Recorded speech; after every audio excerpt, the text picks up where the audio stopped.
I always give all his credit, no, but we need to run it back. That's why my tough. When after the fight, I say we need to run it back this fight because I don't feel the way I really want, and I need to make this fight happen again. Man, I'm seeing Canelo over here begging Terence Crawford to come back. You want Terence Crawford to come back and knock your ass out?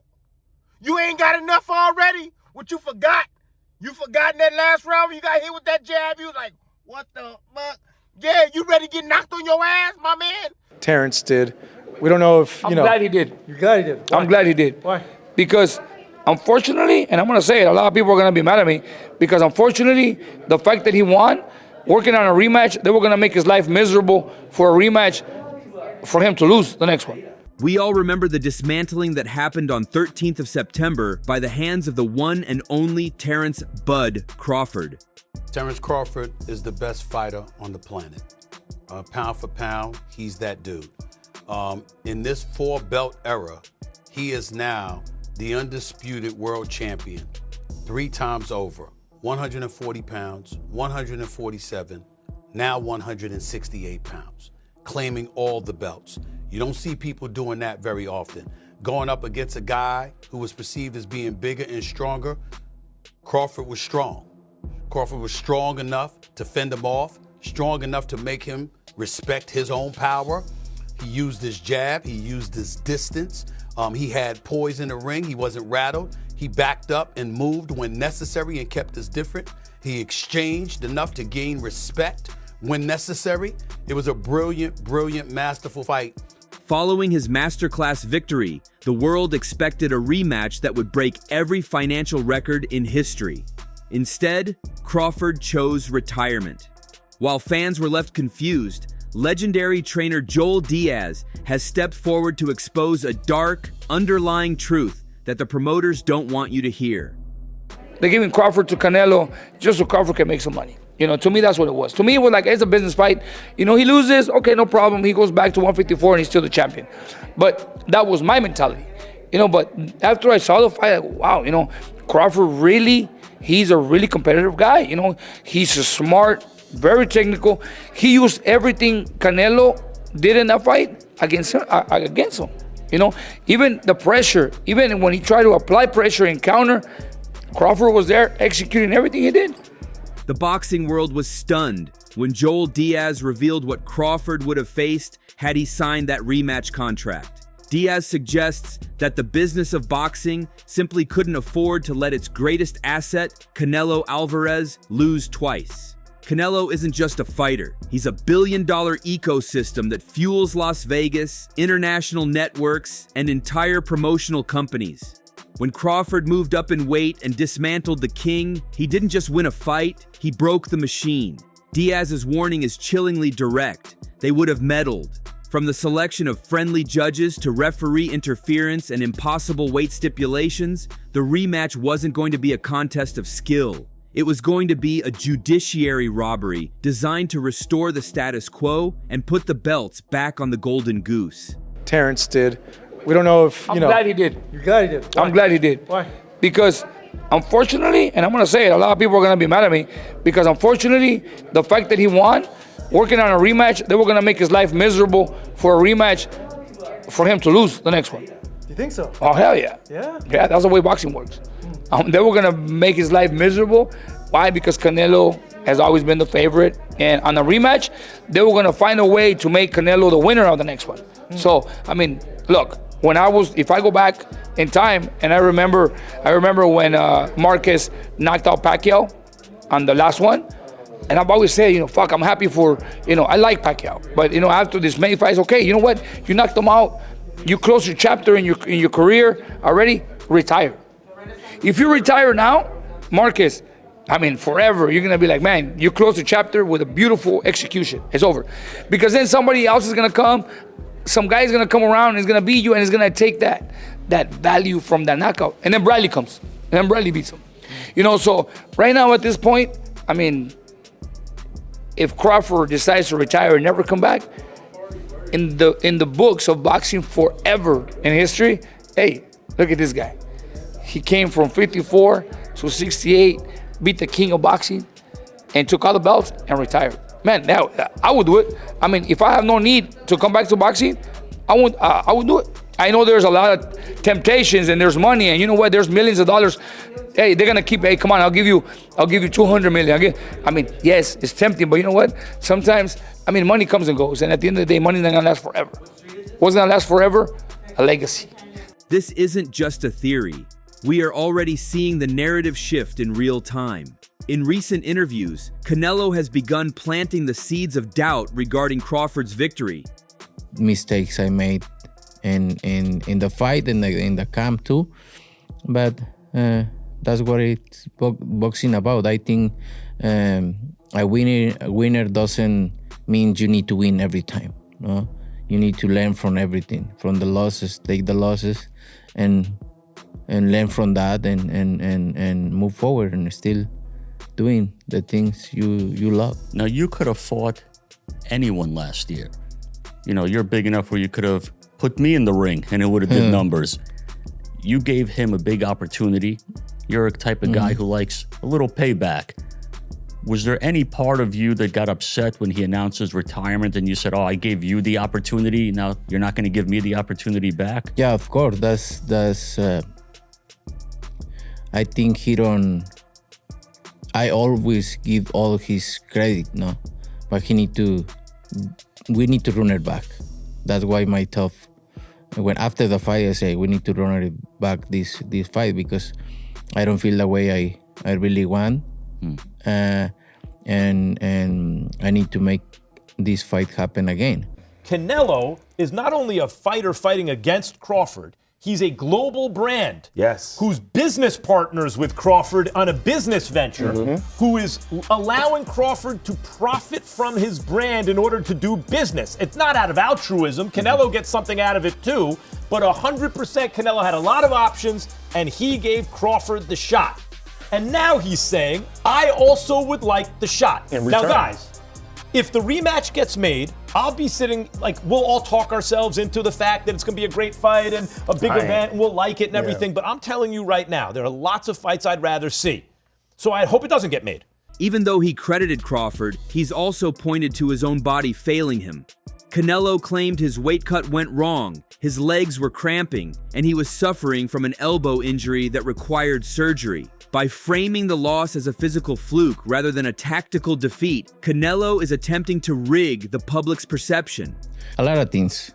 My body doesn't respond the way I really want, because I want to be like a more faster and this and that, and then I don't recuperate my weight like I need it.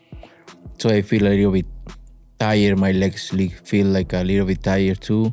So I feel a little bit tired. My legs feel like a little bit tired too. But you know, he deserves all the credit. No, he make a better strategy than me. But I think I did well, even if my body don't feel like I really want, but I did well. But it is what it is. If the first fight was just a bad night for the champion, then the rematch becomes the correction. It's a classic move in the boxing playbook. Make the winner look lucky so the business can justify taking his crown back in the sequel.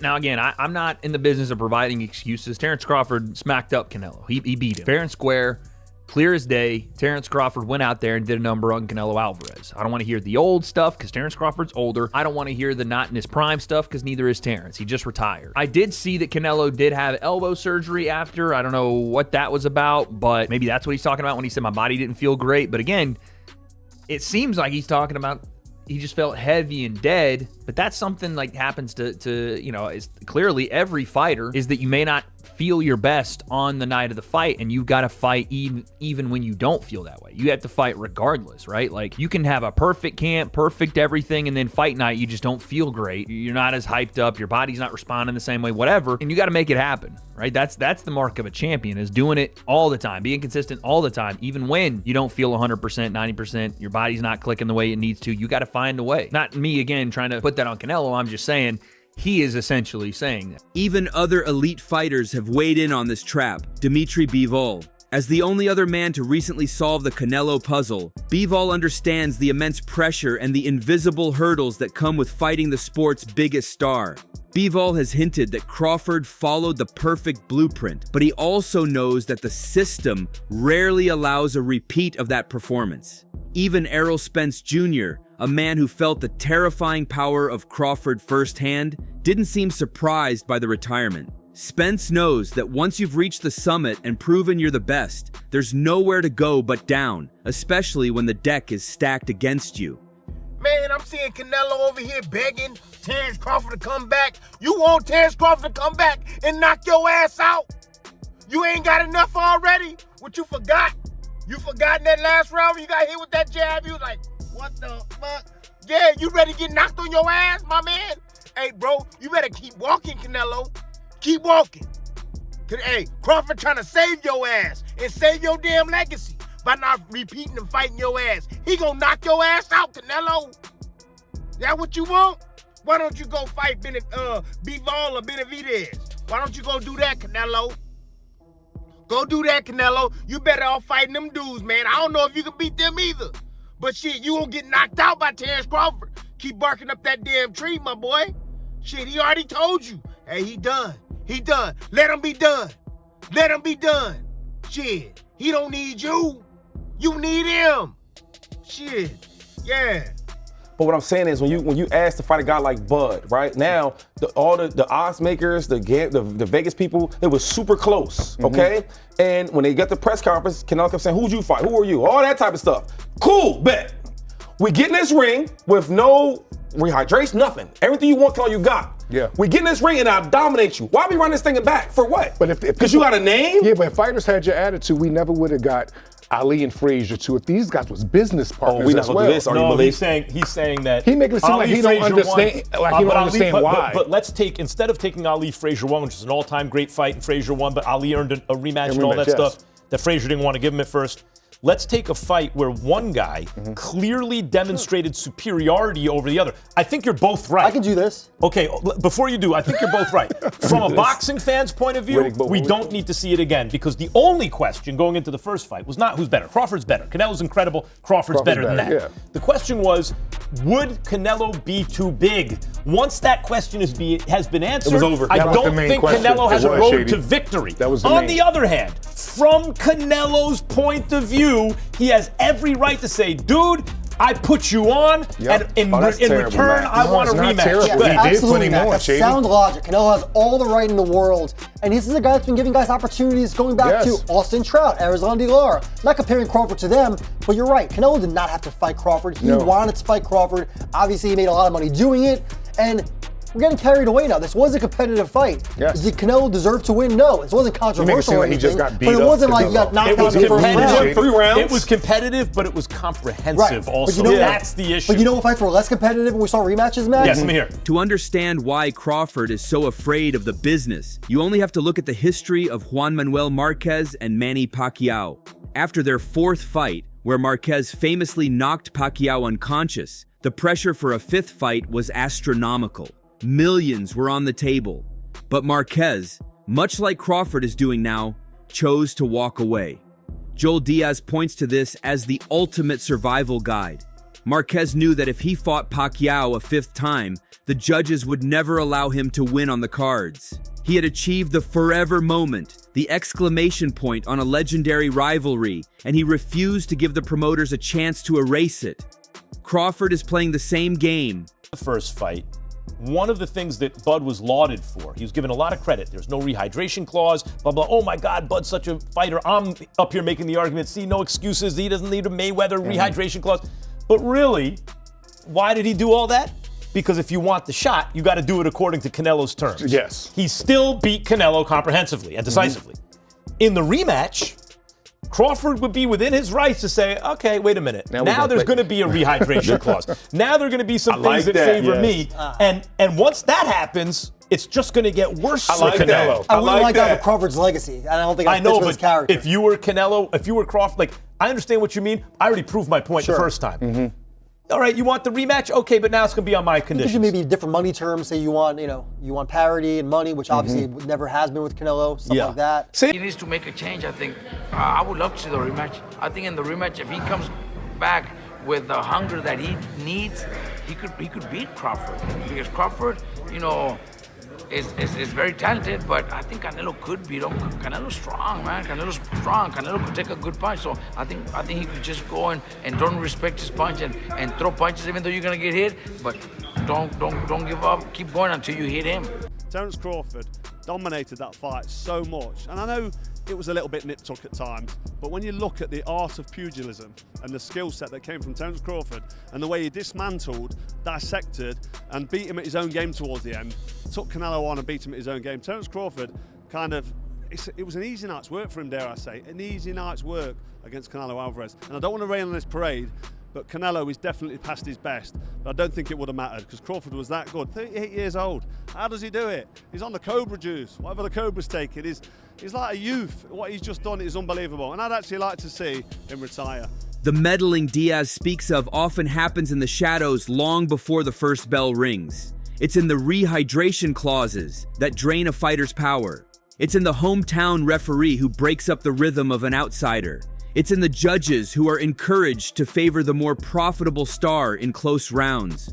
Crawford, an incredibly high IQ fighter, likely saw these variables piling up. He knew that even if he fought better in the rematch, the scorecards were already filled out in pencil. By retiring, Crawford committed the ultimate sin in professional sports. He took the power away from the promoters and kept it for himself. He left the Golden Goose without a way to avenge his loss, leaving a permanent record on Canelo's resume. Canelo, okay. Canelo said, nah, we need that rematch. I want to get it back. And I don't know if there would necessarily be a need for one after the first fight. It didn't look particularly close. And Terence Crawford doesn't owe Canelo anything, right? In this sport, you don't owe anyone anything. If you are a champion and you are gracious enough to put the ladder back down behind you and fight number one contenders, and you are a true champion that defends their belt, that's something that's honorable. And both Terence Crawford and Canelo Alvarez were that guy at one or multiple points in their career. But we were talking about a super fight when this happened. Terence wasn't even in the 168-pound division. He wasn't even in the 160-pound division. Canelo was kind of bouncing around. He was at 168. He was undisputed at 168, but he'd gone up to 75. He'd come back down. He wasn't fighting David Benavidez, which was,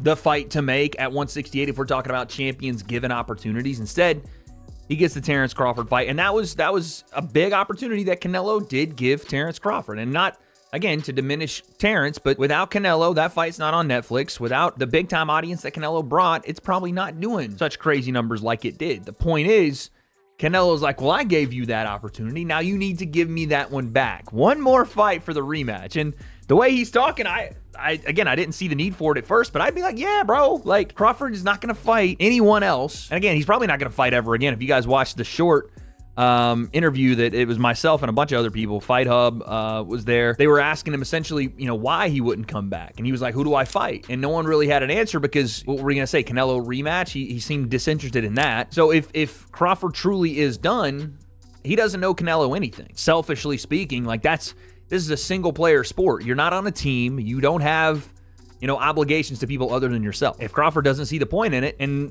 I think he was on I think Crawford was on another podcast. I think he was on Ryan Clark's podcast saying, no amount of money would get him out of retirement, that he was truly done. Even if 100 mil popped up, he was done. I like the way Canelo's talking, and yeah, it makes a little bit of sense. If they did it back on Netflix, that would be huge, but it doesn't seem like Crawford really wants to do it, and he doesn't really owe Canelo it. Sometimes you take that risk and give someone an opportunity not knowing if they'll give it back. In all sports, I'm going to go to all sports and then go to boxing. In all sports, when guys get older and they're super accomplished and they make a lot of money and their legacy is already cemented, there you go. Why do I even take that risk? I'll give you an example. In football, these older dudes, they try to get away from training camp, right? I've been through that for so long, I don't want to do that. And in basketball, they make all this money, they did so much in their career, you know what they don't want to do? They do load management, right?